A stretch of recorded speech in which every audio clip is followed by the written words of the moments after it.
You are listening to Regenerative Artivism, Asian women's creative strategies for social and ecological futures.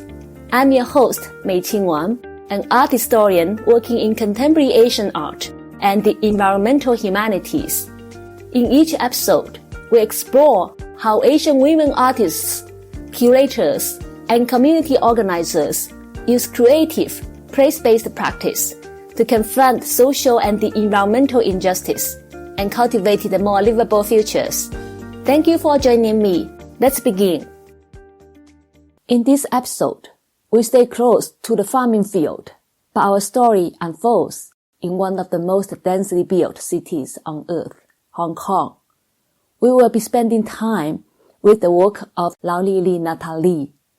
Through her, we will think about what it means to farm on the margins of high-speed urbanization, and what it might mean to ferment futures in a place where both politics and climate feel increasingly unstable.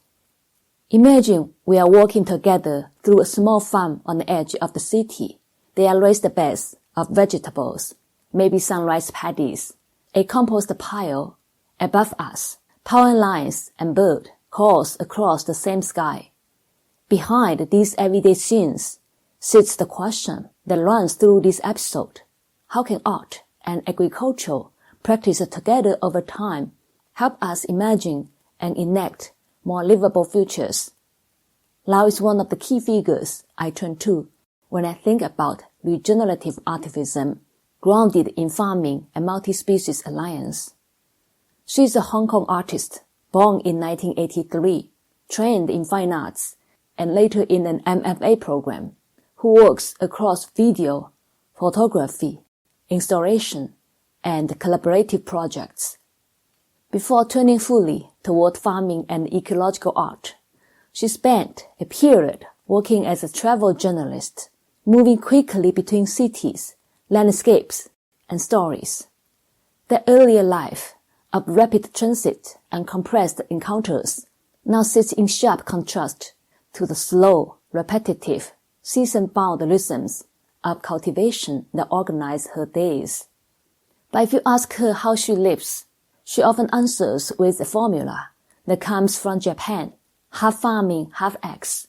Half of her life is rooted in agriculture, and the other half is a shifting mix of art, research, teaching, and everyday survival. Farming is not a thing that she represents from a distance.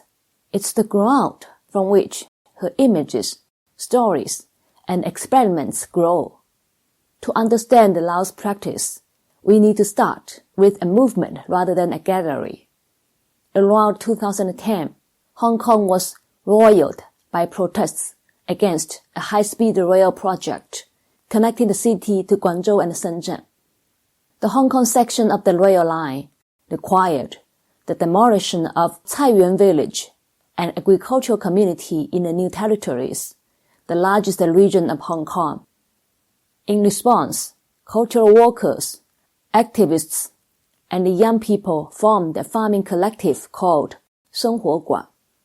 They learned from villagers, planted together, and tried to hold the ground, literally, against the encroaching infrastructure. Lao came to Sangwoodgoon during this time.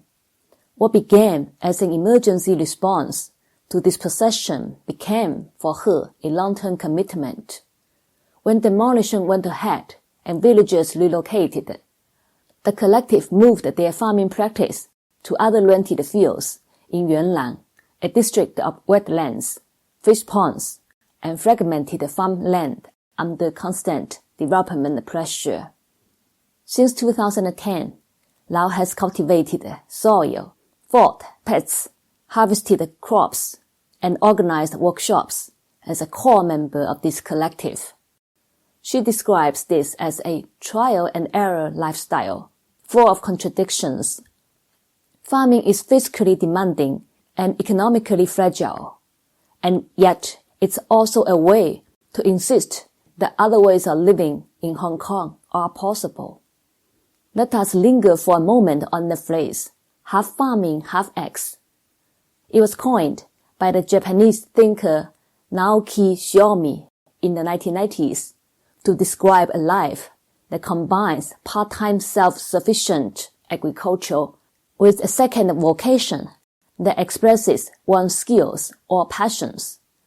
For Lau, the X includes filmmaking, installation, writing, and study. She does not romanticize this arrangement. Time and resources are constantly stretched between fieldwork and artwork. Some seasons, the farm takes everything. Other seasons, deadlines and teaching obligations pull her away. Instead of seeking a perfect balance, she treats half farming, half eggs as an ongoing negotiation. Cultivating land demands a certain rhythm: sowing, transplanting, weeding, harvesting, resting the soil. Artistic projects and grant cycles follow very different calendars, often short and compressed. When these timelines collide, stress and exhaustion are real. But Lau insists that this tension is precisely where important questions arise. What happens when you cannot treat nature as an abstraction because yesterday's storm destroyed your seedlings? What do you film a landscape that you have also labored in, knowing how much compost, sweat, and worry is buried there? This is where regenerative artivism comes into focus. The point is not that farming automatically makes art ethical or green. Rather, it is that hands-in-soil experience forces a different kind of accountability. It reveals the limits of individual agency and the uneven distribution of risk in food systems. It makes clear that small-scale organic farming inside an urbanized region is not a romantic escape, but a daily struggle, entangled with land speculation, climate volatility, and the exhaustion of bodies. Lau is skeptical of fantasies that a few pockets of community gardening will magically make cities sustainable. The field shows her both the necessity and the difficulty of striving for coexistence under compromised conditions. In that sense, Sangwoodgoon is not a pastoral ideal. It's an experimental zone for negotiating how people, crops, insects, weather, and policy intersect. Alongside this long-term farming life, Lau has developed an essay film practice. These are videos that mix field recordings, voice-over, landscape footage, and associated editing into what she sometimes calls thesis films. Works that think through moving images rather than illustrating pre-written arguments. Two early pieces, Glacier and Deep Flight, are especially useful for understanding how she connects climate, food, mobility, and everyday labor. Glacier, completed around 2016, weaves together footage from a cafe in Switzerland, rice fields in Hong Kong, and scenes of farming under unstable weather. Instead of offering a straightforward documentary about melting glaciers, she composes a meditation on how frozen desserts and alpine fantasies circulate in consumer culture. A cafe selling glacier-themed ice cream becomes a place where urban anxieties are soothed by cold sweetness, even as actual glaciers upstream are melting. Meanwhile, back on the farm, rain patterns shift and the work of growing grain continues under a changing climate. The film never names climate change directly. Yet, the entanglement of glaciers, milk, sugar, and rice makes that crisis palpable. Environmental breakdown appears not as a single spectacular event, but as a texture of daily life, in the taste of ice cream, the fatigue of farmers, the unstable timing of rains. Deep Flight, produced in the same period, moves between nighttime oceans, farmland, ginger harvests, and the ship lights. It invents a speculative vehicle that dives and soars through water, sky, and soil. Carrying water, the narration calls diverse matter and happenings, including desires. The editing refuses a single point of view. Instead, we see through many partial perspectives: underwater reflections, insects, human hands, engines. Deep light can be read as modeling the kind of ecological thinking we need now, one that understands soil, ocean, atmosphere, and circuits of desire as connected rather than separate. In Lao's hands, farming scenes are not just local color. They sit on the same continuum as global shipping routes and weather systems.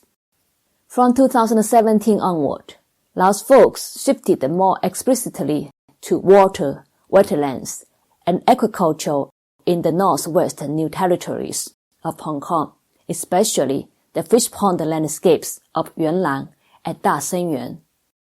These are zones where brackish ponds, birds, fish, and small villages coexist under the shadow of speculative urban development. Lao became involved through invitations from environmental groups and art organizations running fishpond art festivals. Rather than simply aestheticizing these ponds as pretty scenery, she spent long periods talking with fish farmers, bird watchers, and local residents. Out of that process came works such as Voices from Elsewhere and Voices from Nowhere, which both explore the difficulty of speaking about and across species. Voices from Elsewhere begins at the reservoir and moves through themes of fishing and fish farming. The narration adopts the position of an observer who does not claim moral purity. Instead of condemning fishers or romanticizing fish, the film attempts to share the conditions like temperature, water quality, competition, and vulnerability. Lao is skeptical of the common move in environmental art to speak for the voiceless animal. She experiments instead with what it would mean to listen without presuming to translate fully. One of the motifs in this work is radio interference. The observer notes that there should be many channels accessible in the air, but interference means only one or two come through. As a metaphor, this suggests that many kinds of voices, human and more than human, are broadcasting all the time, but structural noise allows only certain signals to be heard. Rather than promising to give voice to fish, Lao foregrounds the difficulty of reception itself. Voices from Nowhere deepens this inquiry in the specific setting of Dasenyuan. Historically, this village shifted from rice paddies to fish ponds and now lives under constant threat of development.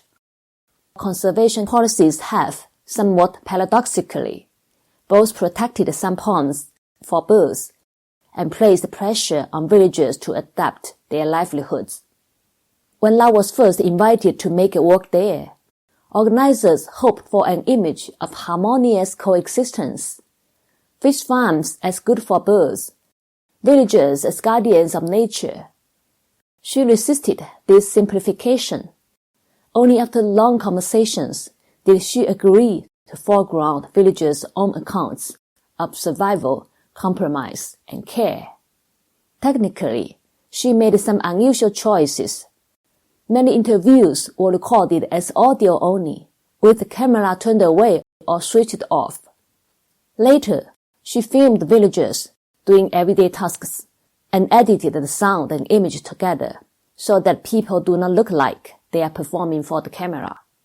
She also attached cameras to fishing nets and other tools, letting the fish pond itself become a kind of operator. The resulting footage is shaky, partial, often water-streaked. Reflections of sky, concrete, birds, and bodies merge and blur on the pond's surface. The title, Voices from Nowhere, points to an important refusal. There is no single stable subject speaking. Voices come from water, engines, humans, birds, even from the gaps and distortions introduced by technology. From a regenerative artivism perspective, these fishpond works are crucial. They remind us that wetlands and aquaculture sites are not simply backdrops for conservation campaigns, but working landscapes where livelihoods, migration patterns, and species survival intersect under shifting policies and markets. If the fishpond films help us think about multispecies listening, Lao's major installation, The Days Before the Silent Spring, helps us think about time, crisis, and fermentation. This long-running project pulls together roughly a decade of footage from Sangwoodgoon's farming life and Hong Kong's shifting political landscape. The title echoes Rachel Carson's classic Silent Spring, which warned of a future without birdsong because of pesticide use. Lao updates that anxiety for a moment when both ecological and political silencing feel imminent. But instead of illustrating pesticides or staging didactic scenes, she composes a multi-channel installation where images and sounds surround the viewer in asynchronous layers. On one screen, you might see hands massaging salt into cabbages for kimchi, a common way for farmers to preserve surplus vegetables. On another, people weed, transplant seedlings, or gather under temporary shelters to discuss the farm's finances and direction. Elsewhere, you catch glimpses of protest marches in the city or night streets lit by neon and foam screens. Audio from one channel bleeds into another, chants, laughter, the scrape of a shovel, the bubbling of fermenting jaws. Viewers are invited to sit with the rhythms of farm work, the cycles of seasons, and the punctuated shocks of political crisis. Members of Sangwoodgoon appear, debating whether to leave the fields for street protests, worrying about burnout, and asking what kind of role farming can play when Hong Kong is convulsed by uprisings and crackdowns. Farming is neither pure alternative nor irrelevant sideshow. It's another front in the broader ecology of struggle. Fermentation here is more than a practical technique. You can mix salt, vegetables, and spices, but then you must wait, trusting microorganisms and ambient temperature to do their work. For Lao, this becomes a way to think about collective life under crisis. Movements, alliances, and even personal relationships follow a similar logic. People come together under pressure. Interactions begin to transform conditions, but there is no guarantee of success. In the days before the silent spring, jars of fermenting vegetables appear alongside footage of collective meetings and street demonstrations. The time of microbes overlaps with the time of protest, the time of crop cycles, and the time of slow environmental change. This overlaying of temporalities is a key contribution of Lao's work. It reminds us that regeneration does not operate on the same timeline as news cycles or election calendars. Seeds germinate or rot regardless of media attention. Microbes keep metabolizing even when movements are dispersed. From the perspective of regenerative aesthetics, the installation suggests that regeneration is not about restoring a lost harmony, but about staying with processes full of self-contradiction. Lao does not try to resolve these tensions. She lets them ferment. So far, we have been close to rice paddies, fish ponds, and protest fields. I want to turn now to a different but related strand of Lao's practice, one that focuses on plants, domestic spaces, and silence. In her solo exhibition, Give No Words But Mum, she brought together video, installations, and an ongoing project called Slow Soul TV to explore what she describes as a peculiar and dependent relationship with plants. One installation placed 2 chairs between potted plants wired to sensor-activated light bulbs. When visitors touched the plants, the bulbs flickered. The piece invites us to notice that human bodies and plant bodies share conductivity. That touching a plant produces not only subjective feelings, but measurable electrical changes. It is a gentle staging of modern human communication without sliding into claims. The plants literally speak our language. Slow Soul TV is Lao's name for a kind of underground television station that broadcasts extremely slow, repetitive programs. In Give No Words But Mum, plants appear as anchors in these shows. They sit in flame while a low-key voice-over drifts in and out. The pacing is deliberately boring by commercial standards.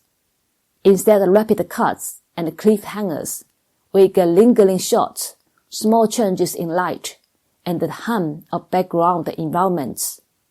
For me, these works extend Lao's interest in non-human agency into the intimate spaces of home and gallery. They also resonate with her insistence on the limits of human articulation.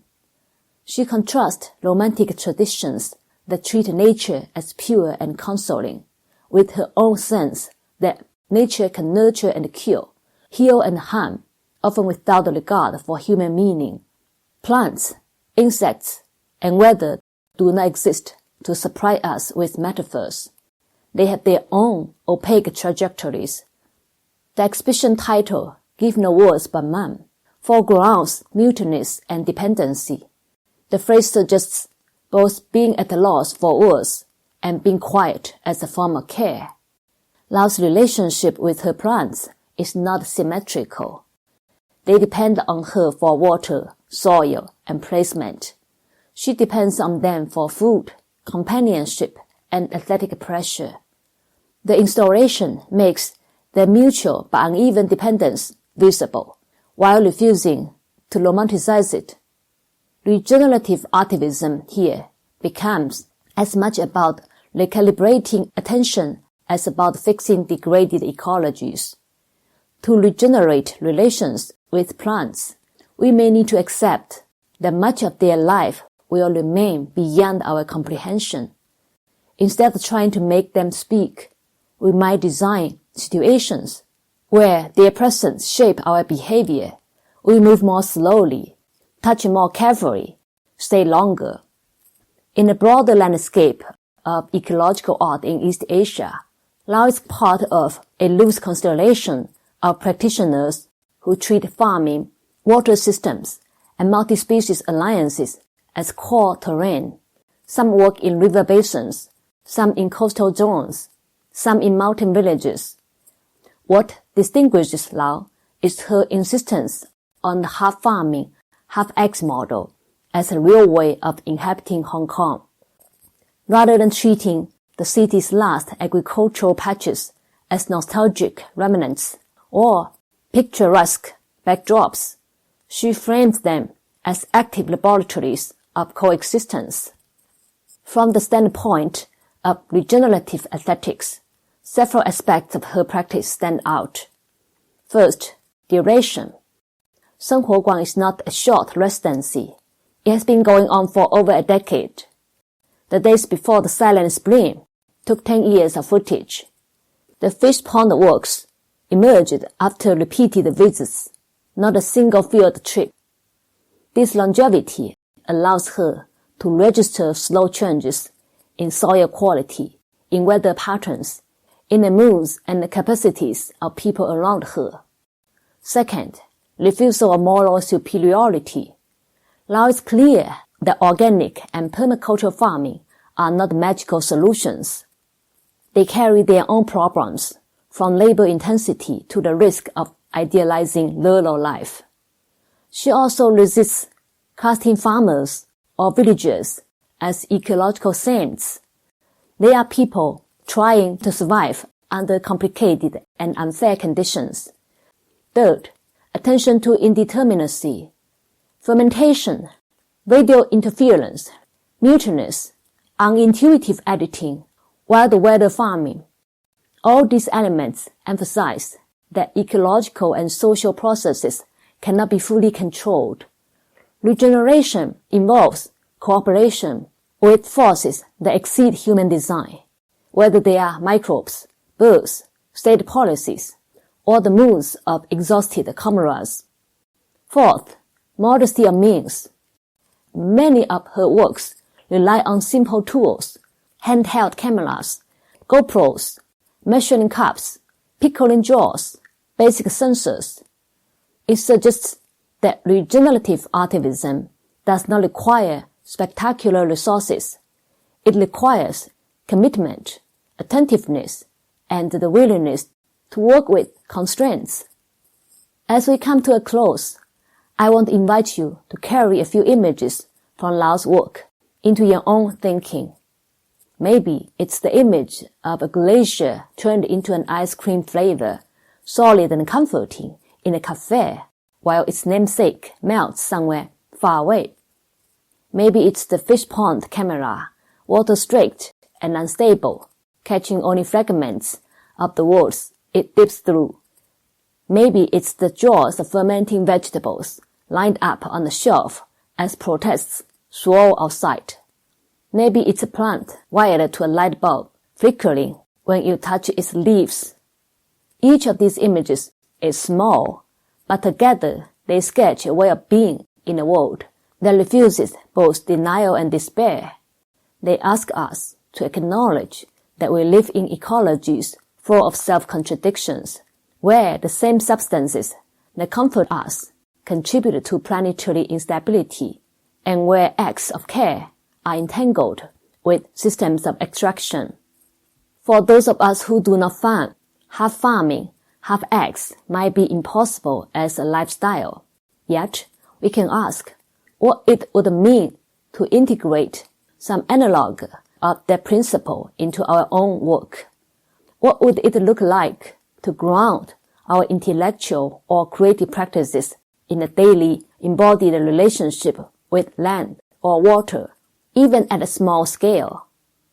What would it mean to let non-human rhythms shape our schedules, even slightly?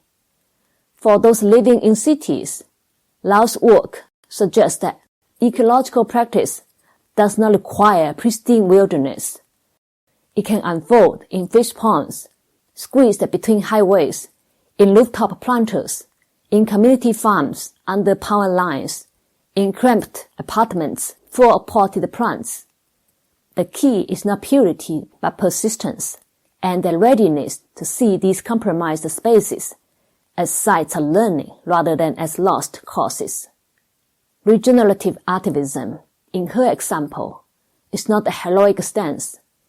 It's a long, sometimes exhausting, sometimes quietly joyful participation in the messy work of keeping places and relationships alive. It's picking up a camera after a day in the fields, not because documentation will save the world, but because images and sounds can carry a small part of that experience to others. It's listening for voices from nowhere, knowing that reception will always be partial, but trying anyway. As you go back to your own day, I invite you to notice where in your environment something like fermentation is happening. It might be literal, a jar of pickles on the counter, a sourdough starter, compost quietly heating up in a corner. Or it might be metaphorical, a conversation that's still working in the background of your thoughts, a community effort that has gone quiet but has not disappeared, a patch of ground slowly recovering after disturbance. What would it mean to tend to those processes with a little more attention, to treat them, as Lao does, as part of a wider ecology of regeneration in which art, agriculture, and everyday care are not separate spheres, but intertwined ways of staying with the trouble of this world. Thank you for listening to Regenerative Artivism, Asian women's creative strategies for social and ecological futures. If this episode brought someone or some places to mind, I invite you to continue the reflection in your own conversations and practices. You can find a short summary and a few references in the episode description in your listening app. Until next time, take care of yourself and take care of the places that sustain you.